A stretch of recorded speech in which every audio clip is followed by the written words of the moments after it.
one of the episodes of your podcast, you kind of talked about the Mamba mentality, the Hooper's mindset, and you kind of talked about how, a lot of times that's like a really praised. It's like the goal of what every player should be mentally. Every player should have that mindset. But you also talked about how that can become toxic a lot of times, and a lot of times it can do more harm than good. And I actually really love that topic and that conversation. So kind of explain the why behind, hey, why can this be a toxic thing?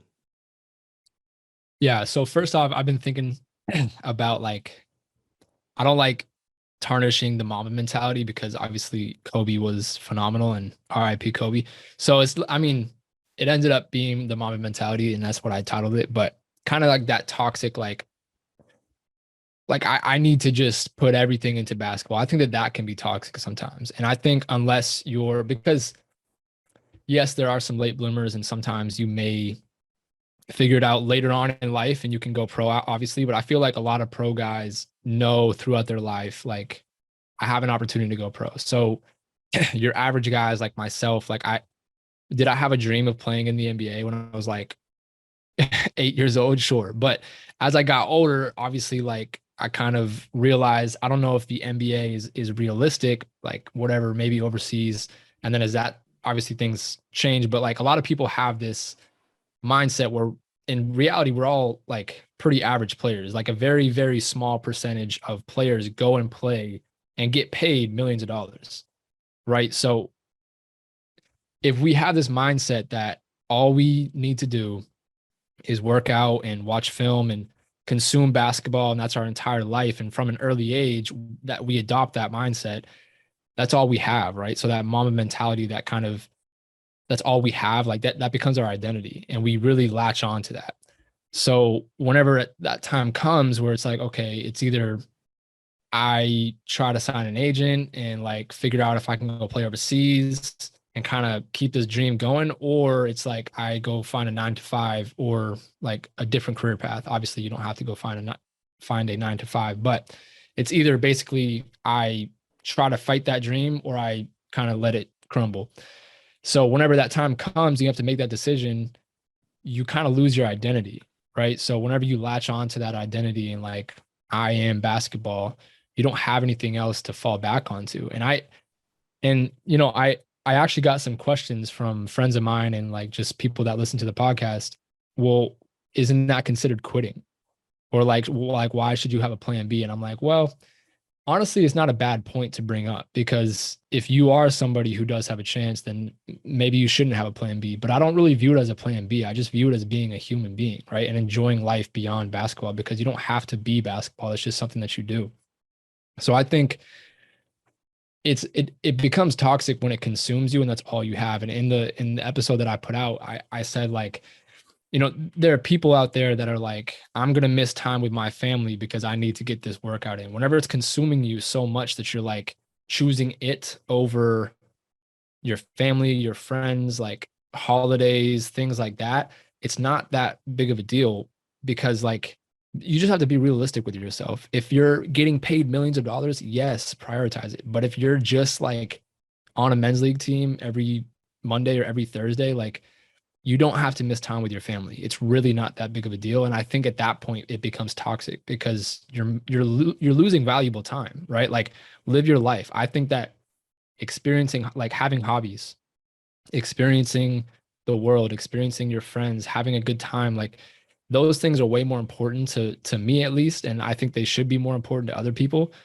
than making sure you get your lift in or making sure you get your shots up when in reality it really doesn't matter all that much unless you are a college athlete in your season or in your off season or like you're getting paid millions of dollars. Obviously like high school is important too. I'm not saying like your situation isn't important, but just be realistic with yourself and like, do I really have to miss this dinner with my aunt to go get shots up, or can I just do it after? Right? Like, don't prioritize that kind of stuff because at that point, I feel like it becomes toxic, at least in my opinion. Hmm. Yeah, and I think one of the points that you made, that you kind of talked about, was just like your what is your identity, right? And I think that's where a big struggle is, and where this can become sort of a toxic thing is like when your identity becomes basketball and basketball is what defines you, then you're literally at the whim of, did you have a good game or not, right? And then Right. if you Yeah. do, then life is great, and if you didn't, then life is horrible, right? And that's just like the worst place to be. And that can be, I mean, this can be for way more than just basketball.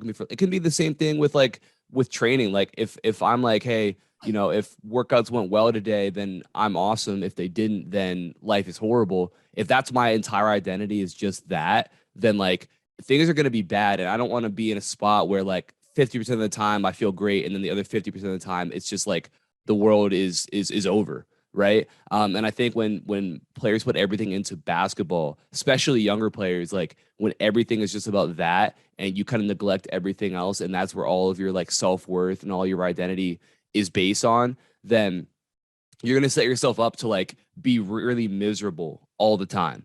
And that's not a position where, I mean, because I see it obviously, like, I mean, I've been through it when I was growing up. That was the thing, is like it's all about this, all about this, and then it's like, man, you're gonna spend a lot of time being really upset, because at the end of the day, basketball is like it's a great thing, but there's so much that goes into being successful in it, and it's not always just how hard do I work. If it was a competition about who works the hardest, and whoever worked the hardest was the best player, and it was just like that was how it worked, then things would look a lot different. But at the end of the day, some people are 7 feet tall and jump 40 inches, and they might not have to work as hard as somebody who is 5'10" and jumps 25 inches, right? That they might, that person who's smaller, less athletic might work.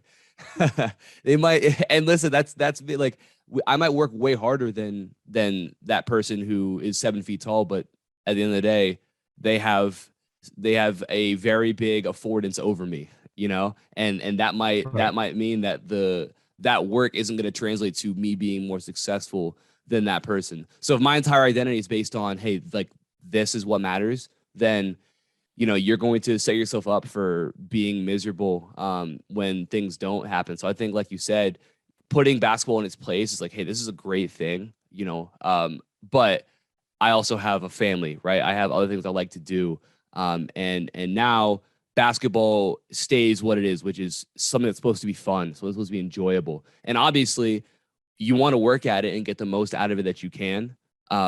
Because you can get a lot out of basketball. Obviously, you and I, like, this is what we do. Like, there's a lot. We're not playing in the NBA, but basketball has still done a lot for us. And basketball's how we've even met, right? So it's like it can do 100%. so much for you, but at the end of the day, if it's your identity, it can end up being what consumes you as well. Yeah, and I I don't mean to like shine it so negatively. Like you said, you learn a lot of really good things from basketball. Like if you bust your ass every day for years, like that's valuable. I'm not trying to say don't do that.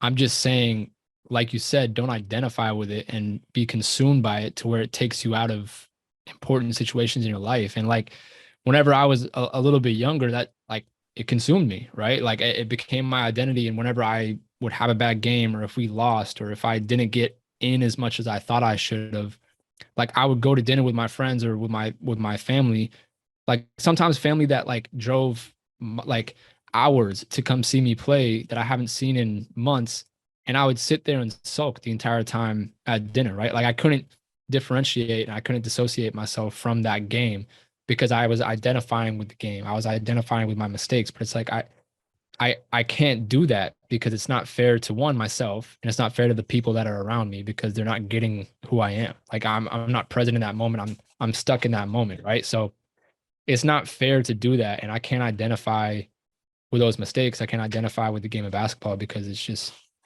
that's not who I am. It's just something that I do. You know what I Yeah. mean?